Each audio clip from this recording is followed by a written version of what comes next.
We're talking with the three candidates, other than Ed Lee. And we have an invitation out to Ed Lee. We have an invitation out to Ed Lee? Yes, we do.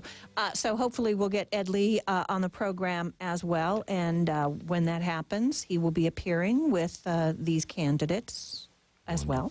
Amy Weiss is with us. Francisco Herrera is with us. And Stuart Schuffman is with us.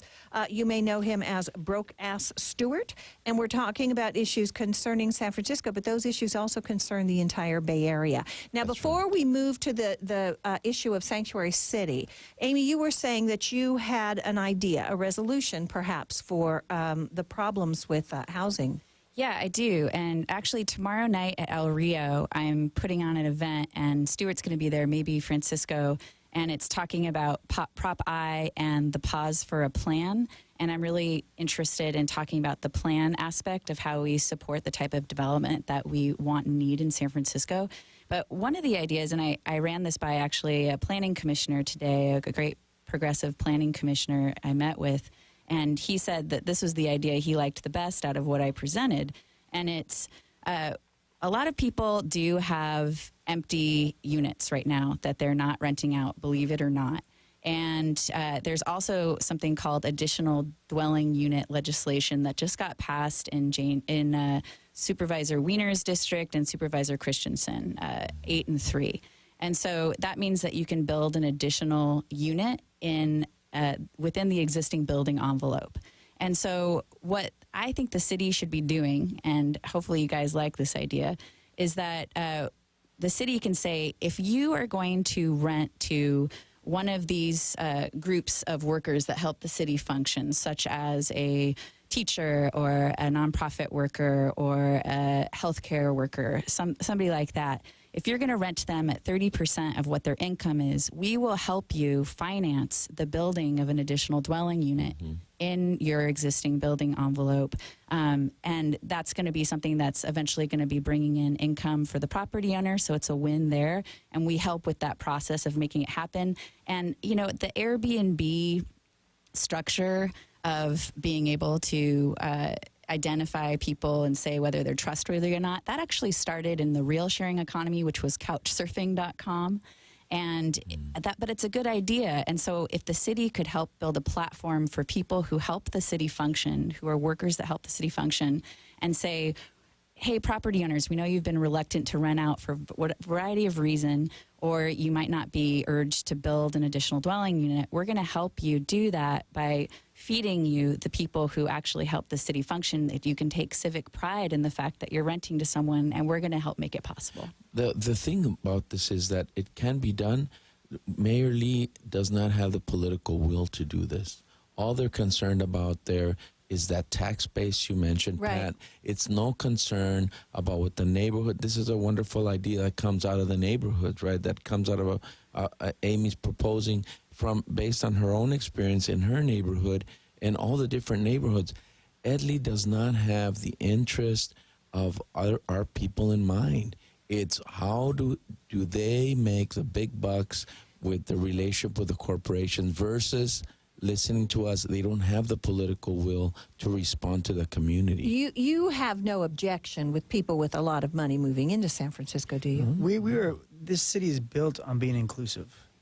You know, my thing is this, and like, there's a lot of hatred going out to tech workers right now. And you know, my thing is this: we want you here.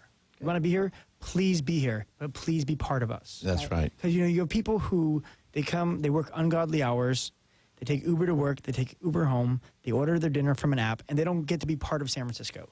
Because here we live in the streets, we take Muni, we take BART. That's because they work like, you know, right, 120 hours a week. But still, we have all these laws that are being passed or attempted to be passed in response to 40,000 people who have moved here in the past 5 years. So when you come here and there are being laws passed because you're here, it should be your duty to care. And but you can't make them. Of course you can't make them, but you can ask them and inspire them. Well, but you know what? Most of these young folks are very clear.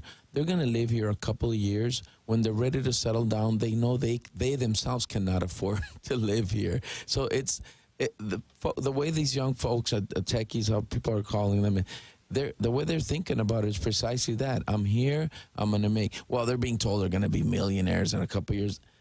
in a couple of years, Some of them will.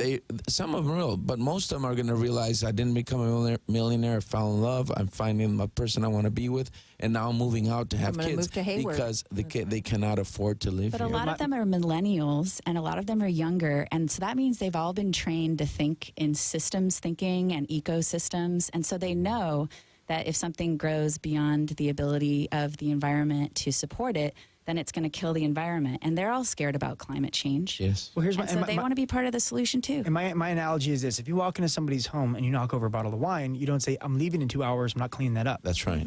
You say, "Hey, I'm going to get down and help clean up the mess that I helped make." Right. Same with San Francisco. It's not their fault. It's everybody's fault. There's a lot of factors that have made this mess, but we are all in this mess. It's our challenge. It's our challenge, and you've helped make it, so please get down on your knees and help clean it up too, because that's what we're doing as well. And there's a lack of planning from City Hall. All they are concerned with is the immediate gratification of that tax base. There's no plan for sustainable growth. We're going to have to move to the next hour and in just a minute. And so I want to get Michael from Manteca in here before we do, because he's been holding very patiently and he has an important question. Michael, thanks for chiming in with us. You're on KGO. Go ahead. Thank you, Pat. Sanctuary City and the lady that was murdered down in the wharfs.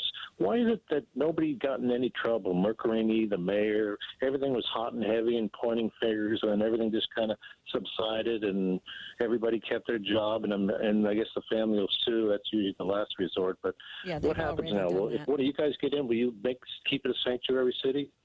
I definitely keep it a sanctuary city, but I want to say this first. What happened with Kate Steinle and that fellow who got released who had a bunch of nonviolent felonies from drug charges, that was a freak accident. He picked up a gun that was there, and we don't know how it got there. And I don't know if you saw the report, but it was dented, the bullet.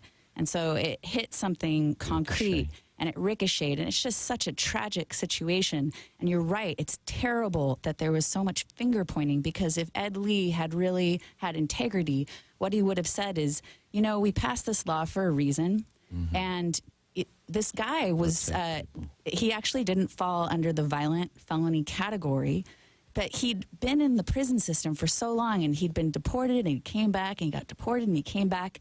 Isn't this a larger reflection of our economic policies like NAFTA and our deportation? And he'd ask these larger questions and maybe shift the policy if we feel like it needed to be shifted, but he would have taken it on head on.